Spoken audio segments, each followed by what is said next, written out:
धर्मशाला में हिमाचल प्रदेश विधानसभा का शीतकालीन सत्र चल रहा है। ऐसे में बहुत सारे मुद्दे हैं जिन पर चर्चा हो रही है। आज सदन में स्वास्थ्य सुविधाओं को लेकर नियम 130 के अंतर्गत प्रस्ताव लाया गया था।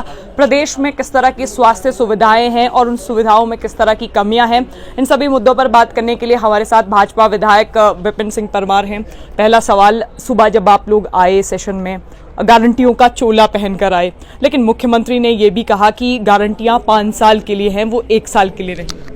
हमारे पास मुख्यमंत्री जी के और उप मुख्यमंत्री जी के, इनके जो कांग्रेस के प्रभारी हैं राजीव शुक्ला जी के, इनकी जो महामंत्री है प्रियंका गांधी, उनके एक नहीं दर्जनों वीडियोज हमारे पास हैं।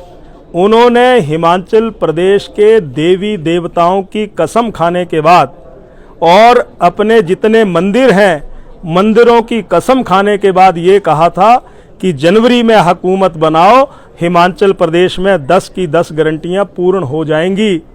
वो वीडियो हम आपको जारी कर देंगे। तो उन्होंने ये नहीं कहा था कि 5 साल में वो गारंटियां पूरी होंगी।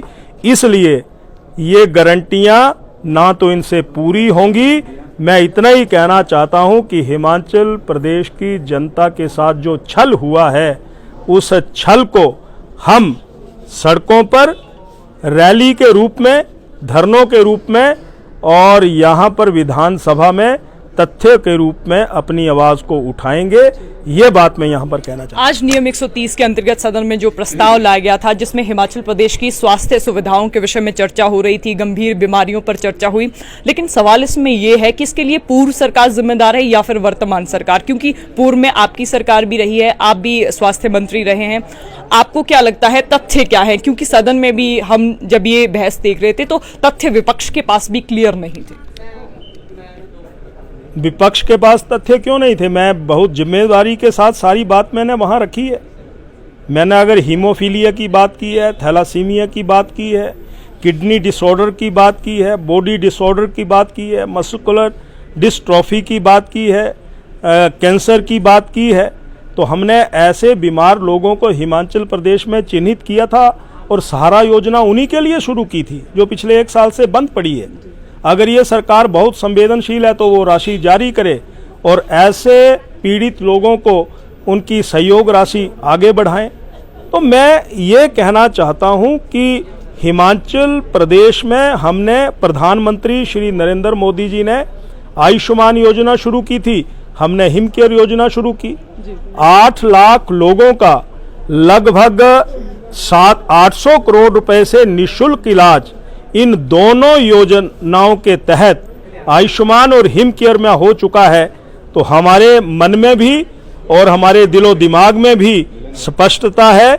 इसलिए मैंने जो मुद्दा उठाया है वो तथ्यों के ऊपर उठाया है, उत्तर उनके पास नहीं है।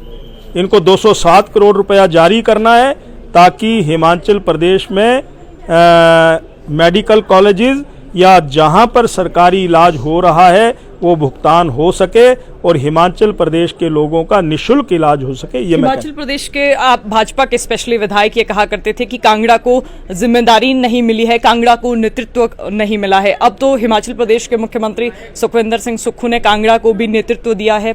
तो ऐसे में आपको नहीं लगता कि लोकसभा चुनाव की राहें भाजपा के लिए भी अब कठिन है? नहीं, भाजपा के लिए लोकसभा कांगड़ा की राहें बिल्कुल कठिन नहीं है। कांगड़ा से भी भाजपा का सांसद बनेगा और हिमाचल प्रदेश में भी भाजपा के सांसद 4 में से 4 सीटें भाजपा जीतेगी। और कांगड़ा के साथ जो भेदभाव हुआ है, यानी 30 करोड़ रुपया इनको सेंट्रल यूनिवर्सिटी का जमा करवाना है, भारत सरकार ने उसके लिए अधिसूचना जारी कर दी है। 500 करोड़ रुपया देरा कैंपस के लिए और 250 करोड़ रुपया जदरांगल कैंपस के लिए जारी कर दिया गया है। ठेकेदार ने देहरा में काम शुरू कर दिया है, जदरांगल में मशीनरी फेंक दी है, परंतु मुख्यमंत्री जी को यही ज्ञान नहीं है कि भारत सरकार ने, पर्यावरण मंत्रालय ने इसकी मंजूरी दे दी है। तो 30 करोड़ रुपया जमा करवाएं, 250 करोड़ रुपए से काम हमारे सेंट्रल यूनिवर्सिटी का शुरू हो जाएगा। ये सबसे बड़ा भेद है और इस प्रकार के भेदभाव मेरे पास एक नहीं, कांगड़ा के साथ जो 1 साल में छल हुआ है उसका आपने पिछले कल हजारों की तादाद में लोगों ने जो प्रदर्शन पुलिस ग्राउंड से कचहरी अड्डे तक किया है, संदेश पूरे कांगड़ा और हिमाचल में है कि कांग्रेस लोकसभा में हारेगी और कांगड़ा से लोग धक्का देंगे और आने वाले दिनों में भाजपा सरकार जब भी चुनाव होते हैं बनेगी। एक अंतिम सवाल, सियासी गलियारों में एक चर्चा हो रही है कि कांगड़ा से विपिन सिंह परमार लोकसभा का चुनाव लड़ सकते हैं। अब मैं आपसे भी जानना चाहूंगी, आपके दिमाग में कुछ ऐसा है या फिर सियासी गलियारों में जो चर्चाएं चल रही हैं क्या वो सही हैं? सियासी गलियारों में जो चर्चाएं चलती है चलती रहनी चाहिए और नेताओं के बारे में अच्छी खबरें अगर चलें तो अच्छी बात है। मैं ये कहना चाहता हूँ। आप चुनाव लड़ेंगे? अगर हाईकमांड मुझे कहती है तो मैं लड़ूंगा। मैं पार्टी का कार्यकर्ता हूँ, मैं जिला कांगड़ा का अध्यक्ष रहा, मैं महामंत्री रहा, मैं उपाध्यक्ष रहा, मैं स्वास्थ्य मंत्री रहा, मैं स्पीकर रहा, मैं आज विधायक हूँ। इसलिए भारतीय जनता पार्टी के कारण ही मैं सब कुछ यहाँ पर हूँ।